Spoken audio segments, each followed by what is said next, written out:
Next बच्चों question number 13। Last video में अपन ने क्वेश्चन नंबर 11 तक किया था। ऑल्टरनेट क्वेश्चंस मैं करवा रहा हूँ, ऑल्टरनेट क्वेश्चंस आप कीजिए।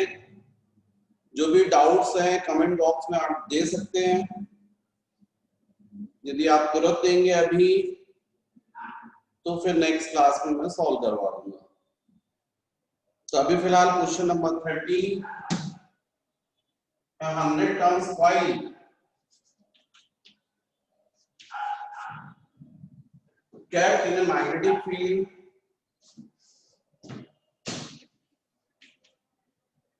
.5 Weber per meter square carries a current of 1 ampere as shown in the figure. Find torque acting on the coil.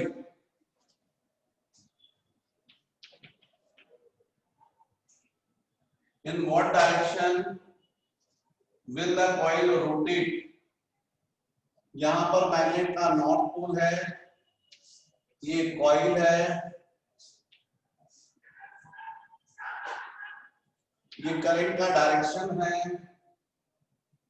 Height 15 है, विड्थ 15 है, यहाँ पर साउथ पोल है। तो ये suppose P Q R S magnetic field N2S होती है। PQ it is parallel to magnetic field, SR it is parallel to magnetic field. Therefore force is equal to on PQ is equal to force on SR is equal to 0. ना तो इस पर force लगेगा और ना ही इस पर force लगेगा। लॉरेंट फोर्स, क्योंकि जब कोई करंट कैरिंग वायर होता है मैग्नेटिक फील्ड में तो उस पर लॉरेंट फोर्स लगता है। फॉर्मूला होता है ILB साइन थीटा। इस वाले केस में थीटा 0 है, इस वाले केस में थीटा 180 है। साइन 0 0 होता है, साइन 180 भी 0 होता है। तो ना तो इस पर फोर्स लगेगा ना तो इस पर फोर्स लगेगा, इसलिए टॉर्क भी डेवलप नहीं होगा। लेकिन PS और QR ये परपेंडिकुलर हैं, इसलिए कॉइल इस एक्सिस के अबाउट रोटेट करेगी। अब इस पर फोर्स और इस पर फोर्स, दोनों पर फोर्स इक्वल होगा। F P since PS is perpendicular to magnetic field, QR perpendicular to magnetic field, therefore force on PS, force on QR is equal to maximum force is equal to ILB sin 90। Force का formula होता है ILB sin theta, तो यहां पर हो जाएगा ILB sin 90। ये maximum force in दोनों पर जो लगेगा वो होगा 1। इस वायर की लेंथ 15, तो 15 सेंटीमीटर, 15 सेंटीमीटर मतलब 0.15 मीटर। 15 सेंटीमीटर का मतलब 0.15 मीटर, और ये भी 0.15 मीटर। और मैग्नेटिक फील्ड 0.5। तो दोनों आर्म PS और QR पर मैक्सिमम फोर्स लगेगा, और ये होगा 15 into 5 75 into 10 to the power -3 Newton. जहां तक रहा सवाल टॉर्क का, तो टॉर्क जो लगेगा वो हो जाएगा फोर्स, देखो इस पर फोर्स देखो पीएस पर, Fleming's left hand rule, magnetic field अपन ए बी सी, 4 फिंगर से मैग्नेटिक फील्ड बताते हैं, करंट सेंटर फिंगर, तो देखो थंब किस तरफ है, बैकवर्ड, ये इस डायरेक्शन इनवर्ड, और इस पर फोर्स आउटवर्ड, मतलब जो कॉइल होगी इस आर्म को फोर्स आगे, इस पर पीछे, तो कॉइल ऐसी रोटेट होगी। यदि आप ऊपर से टॉप व्यू देखेंगे तो आपको ये क्लॉकवाइज दिखाई देगा, इसलिए टॉर्क जो होगा या तो आप फोर्स इनटू परपेंडिकुलर डिस्टेंस कर लीजिए, परपेंडिकुलर डिस्टेंस 0.15 है तो F maximum into perpendicular distance 0.15, इससे भी निकल आएगा लेकिन n की वैल्यू मल्टीप्लाई करनी पड़ेगी आपको, और वो हो जाएगा 100, तो tau is equal to 100 into 475 into 10 to the power minus 3 into 15 into 10 to the power minus 2. So tau is equal to 75 into 15 into 10 to the power 3 minus 10 to the power minus 5, ये cancel हो गया, तो into 10 to the power minus 2, इससे answer आ जाएगा, या फिर torque is equal to N into I into A into B, ये भी आप फॉर्मूला यूज कर सकते थे, तो N 100, I current 1 ampere, area 0.5 into 0.5 मतलब 15 square into 10 to the power minus 4 मतलब 225 into 10 to the power minus 4 into magnetic field 0.5, तो आप इससे भी करें तो आंसर आना चाहिए, तो इससे आंसर आएगा 0.5 1/1, फर्क आ रहा है, नहीं आ रहा है, आ रहा है यार, 100 current 1 ampere, area 15 into 15 into 25 into 10 power minus 4, magnetic field 0.5, torque की वैल्यू यहाँ डिफरेंट आ रही है, नहीं आ रही भाई, ये दोनों को मल्टीप्लाई करके देखो, मुझे पता नहीं कितना हो रहा है, ये हो जाएगा 5 7 5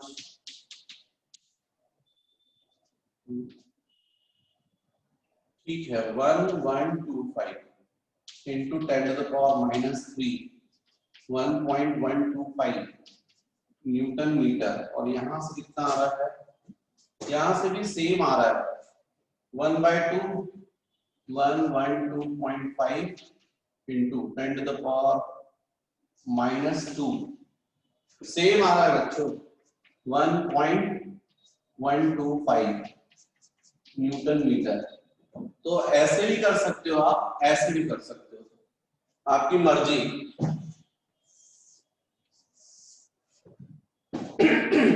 क्यों गया क्वेश्चन नंबर 13,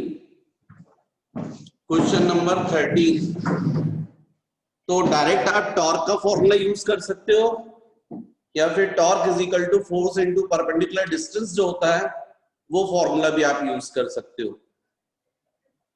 नेक्स्ट, इसके बाद यदि अपन बात करें तो आपका नेक्स्ट क्वेश्चन है क्वेश्चन नंबर, अभी जो मैंने किया वो 13, नेक्स्ट 15, क्वेश्चन नंबर 15। तो क्वेश्चन नंबर 15 है a coil in the shape of an equilateral triangle of side 0.02 meter is suspended from a vertex such that it is hanging in a vertical plane between the pole pieces of a permanent magnet producing a horizontal magnetic field 5 into 10 to the power minus 2 Tesla. Find the torque acting on the coil when the current of 0.1 ampere is passed through it. The magnetic field is parallel to its plane. Magnetic field जो है वो plane के parallel है, ऐसा question में हमको given है। तो कोई प्रॉब्लम नहीं। अब अपन को जो कॉइल है वो इक्विलेटरल ट्रायंगल के फॉर्म में बोला गया है और एक वर्टाइसेस से सस्पेंडेड है। कॉइल का प्लेन, ये मैग्नेट नॉर्थ पोल, ये कॉइल और यहां पर मैग्नेट, यहां से आपने सस्पेंड करके रखा। कॉइल का प्लेन जो है मैग्नेटिक फील्ड, ये एरिया वेक्टर क्वांटिटी होती है और एरिया का डायरेक्शन हमेशा परपेंडिकुलर टू प्लेन ऐसा रहेगा, मतलब ये एंगल 90 का बनेगा। अब टॉर्क की जहां तक बात है तो उसका formula n into I into A into B into sine 90, क्योंकि फॉर्मूला होता है into I into A into B into sine theta. What is theta? Angle between the direction of magnetic field and area of coil. यहां पर चूंकि coil का plane magnetic field के parallel है, इसका मतलब एरिया जो होगा वो मैग्नेटिक फील्ड के परपेंडिकुलर, इसलिए थीटा जो होगा वो 90 होगा।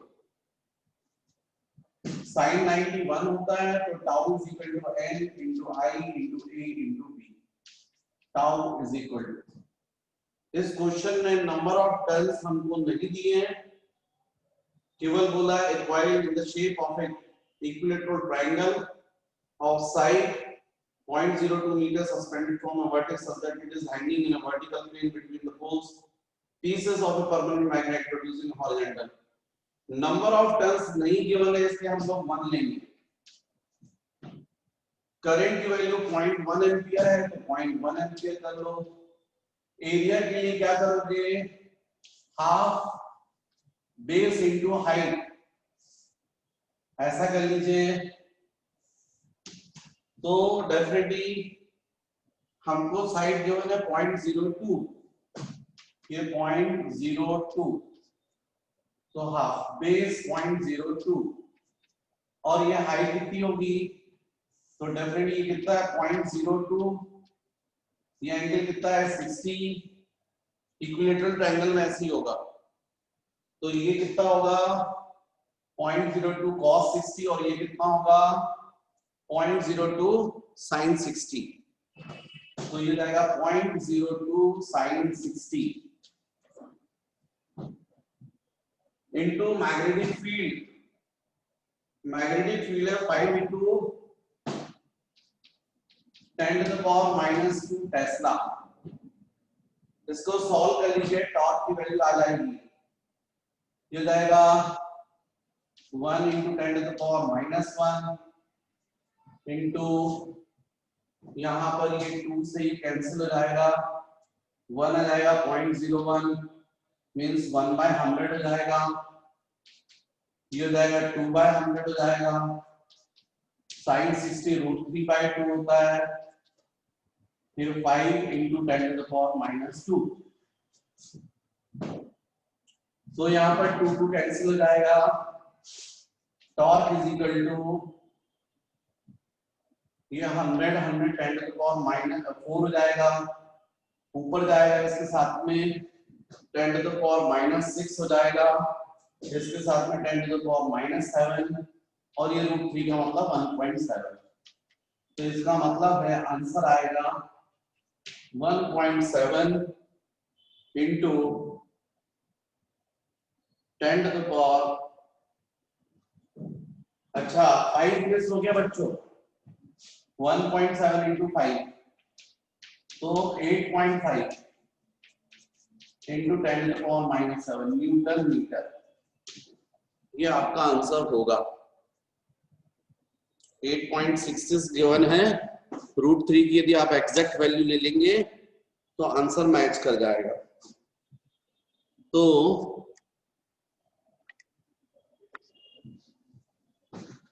ये आपका क्वेश्चन नंबर 15। थोड़ी देर के लिए बच्चों में साइड में हट जाता हूं। यदि आपको नोट करना हो तो आप वीडियो को पॉज करके नोट कर सकते हैं।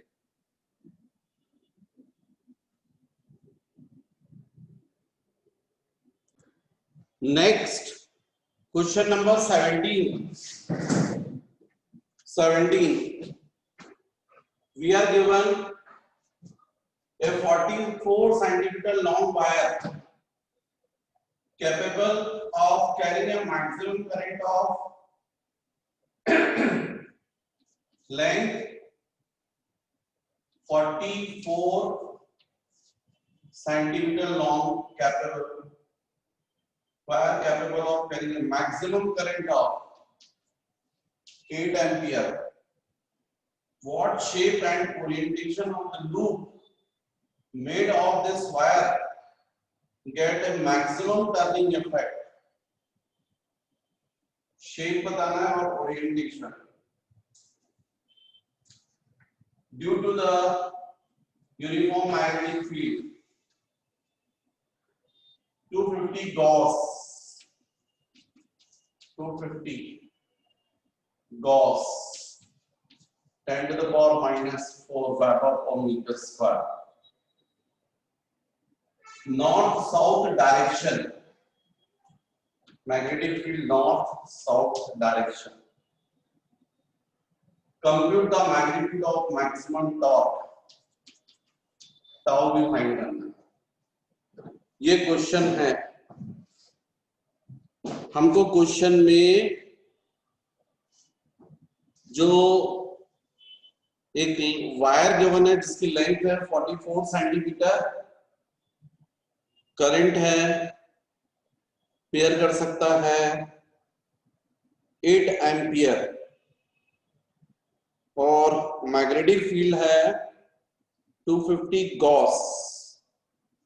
तो 1 वेबर पर metre square is equal to होता है 10 टू द पावर 4 गॉस। यदि इसको कन्वर्ट करोगे आप वेबर पर मीटर स्क्वायर में तो गॉस को आपको 1 gauss is equal to 10 to the power minus 4 weber पर मीटर स्क्वायर। क्योंकि करंट की वैल्यू एम्पियर में सब्स्टिट्यूट कर रहे हो ना एसआई सिस्टम में, तो आपको उसी में करना पड़ेगा। अब हमको मैक्सिमम टॉर्क चाहिए और ओरिएंटेशन क्या होना चाहिए। तो ओरिएंटेशन के लिए नो डाउट जो कॉइल है उसका प्लेन मैग्नेटिक फील्ड के पैरेलल होना चाहिए। अब शेप की जहां तक बात है तो ये जो कॉइल इसका 44 सेंटीमीटर, तो यदि आप सर्कुलर करते हो तो मेरे ख्याल से एरिया जो होगा वो मिनिमम होगा।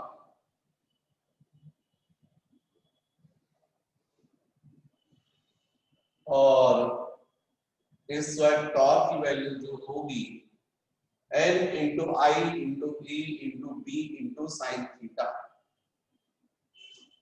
यदि टॉर्क बोलते हो तो N into I into A into B into sine 90 हो जाएगा, पर इसमें मैग्नेटिक फील्ड मैक्सिमम रेडियल हो जाएगी तो ये 90 मेंटेन रहेगा, इसलिए सर्कुलर होना चाहिए। अब ये हो गया ऐसा, एरिया हो गया परपेंडिकुलर, तो थीटा 90 हो गया। अब टॉर्क एन की वैल्यू हम 1 ले लेंगे, करंट की वैल्यू हम 8 एम्पियर ले लेंगे, एरिया हो जाएगा पाई आर, 2 पाई आर से आपका आर निकलेगा और फिर उससे आपका पाई आर स्क्वायर होगा, pi r square. Magnetic field होनी चाहिए 250 into 10 to the power minus 4। हमको क्लियर है 2 pi r is equal to 44 centimetre मतलब 0.44 metre.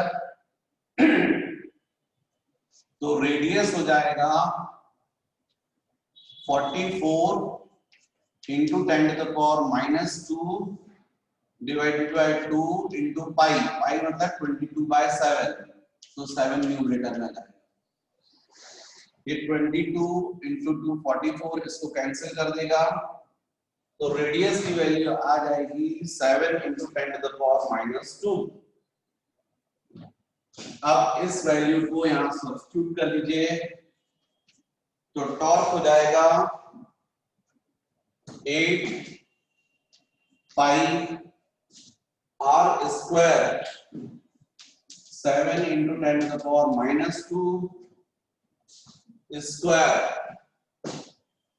into 250 into 10 to the power minus 4।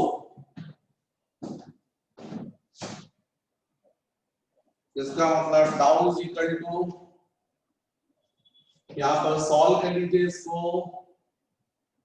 तो 8 pi 22/7 7 square 10 to the power minus 4 into 250 into 10 to the power minus 4।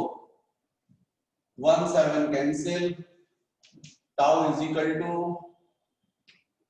ये हो जाएगा आपका 8 into 22 into 7 into 25 into 10 to the power minus 8 और ये 0 इसलिए -7 newton metre. इसको आप सॉल्व करेंगे तो टॉर्क की वैल्यू आ जाएगी और जो है वो निकलेगी।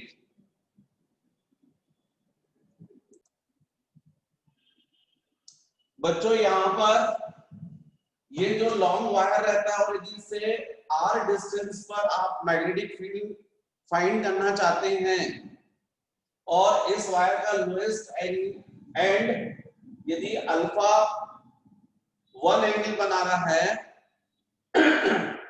और ये अल्फा 2, तो ये फॉर्मूला होता है यहां पर यदि ये अल्फा 1 और ये अल्फा 2, तो वायर के केस में यहां पर ये अल्फा 1 ये एंगल अल्फा 2, तो फिर इस वायर में से करंट फ्लो कर रहा है तो उसके कारण यहाँ जो मैग्नेटिक फील्ड होगी उसका ये फॉर्मूला है μ0/4 pi into I/r into sin alpha 2 minus sin alpha 1। तो इस फॉर्मूले में आप देखिए तो ये स्क्वायर है, ये सेंटर है, तो डेफिनेटली यहां से आप परपेंडिकुलर ड्रॉ करेंगे तो ये एंगल 45 होगा और ये भी 45 होगा। तो इसलिए अल्फा 1 होगा -45 और अल्फा 2 हो जाएगा 45। इसमें वैल्यू रख दीजिए sin 45 minus sin -45। sin minus theta होता है माइनस sin थीटा, तो ये माइनस कॉमन निकलेगा, इसको प्लस कर देगा और sin 45 1/√2 प्लस 1/√2। इससे आपको मैग्नेटिक फील्ड पता चली इस वायर की वजह से, सिंगल वायर की वजह से μ0/4 pi into I/r into 2 into 1/√2। लेकिन ये r एक्चुअली में वायर से सेंटर तक का डिस्टेंस है और हमको ये स्क्वायर का साइड a है गिवन है, तो ये हाफ डिस्टेंस a/2 हुआ, इसलिए r की जगह हम लोग a/2 सब्स्टिट्यूट कर देंगे। अब यदि आप देखिए तो इस वायर की वजह से सेंटर पर मैग्नेटिक फील्ड किस तरफ है, इनवर्ट्स। आप right hand palm rule use कीजिए, थंब को ऐसा रखिए, फिंगर को पॉइंट की तरफ, आपको क्लियर दिख रहा है मैग्नेटिक फील्ड इनवर्ट है, क्रॉस। जैसा यहां है वैसे इस वायर के करंट भी मैग्नेटिक फील्ड इनवर्ट है, क्योंकि करंट आप थंब को ऐसा रखेंगे, फिंगर को सेंटर की तरफ, देखिए पाम अंदर जा रहा है। इस वायर की वजह से भी देखिए आप करंट ऐसे जा रहा है, फिंगर इस तरफ, मैग्नेटिक फील्ड इनवर्ट्स। यहां पर भी देखिए आप, हम करंट के डायरेक्शन में फिंगर ऐसा, पाम इनवर्ट। तो चारों वायर के करंट मैग्नेटिक फील्ड इनवर्ट है, एक सेम डायरेक्शन में है। जब सारे वेक्टर्स सेम डायरेक्शन में होते हैं तो रिजल्टेंट फाइंड करने के लिए हमको ऐड करना पड़ता है। तो इसलिए आपका ये हो जाएगा magnetic field due to this wire plus this wire plus this wire plus this wire, और सबके कारण मैग्नेटिक फील्ड इक्वल होगी। तो नेट मैग्नेटिक फील्ड जब आप बोलेंगे तो कितना बोलेंगे, 4 times of magnetic field due to single wire, जो आपने ये निकाली है। इसको आप सब्स्टिट्यूट कर दीजिए और सॉल्व करेंगे तो ये आंसर आएगा। यहाँ पर आई जो है वो है करंट थ्रू लूप, और ए का मतलब है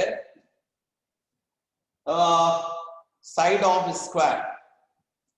तो आप चाहें तो जब ऐसे क्वेश्चन आए ऑब्जेक्टिव टाइप, तो यार यदि आप चाहें तो डायरेक्ट फॉर्मूला यूज कर सकते हैं। यदि आपको क्वेश्चन में आई की वैल्यू गिवन है मान लीजिए 2 एम्पियर और साइड गिवन है 2 सेंटीमीटर, तो आप आई की वैल्यू 2 एम्पियर और ए की वैल्यू मीटर में कन्वर्ट करके सब्स्टिट्यूट कर दीजिए, नेट मैग्नेटिक फील्ड आ जाएगी। तो इस तरीके से हमको इस क्वेश्चन को सॉल्व करना पड़ेगा।